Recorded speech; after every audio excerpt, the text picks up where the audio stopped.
In today's video, I'll be showing you how to download and install the Windows Scan app.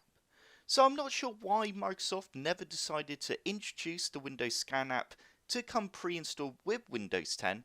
However, it's a pretty decent app if you do like to scan a lot of stuff. So the first thing you need to do is open up the Start menu, and you now need to type in Store.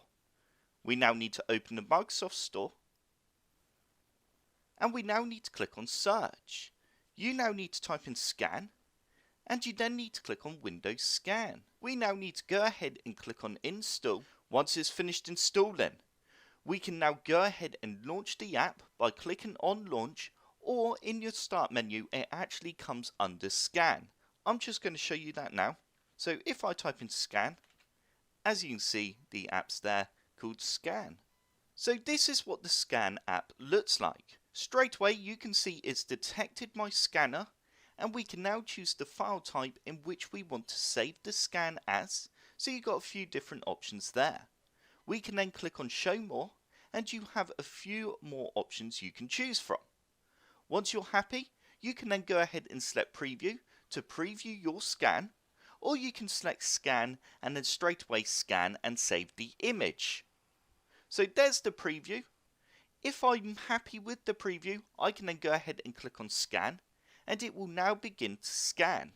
So once the scan has finished, we can now go ahead and click on View, and you will then be able to view your scan, which has been saved to your computer. So if you want to know where the image has been saved, it will be in File Explorer within your Pictures folder. You will then have a Scans folder. If you open up this folder, you will then have your scan photo.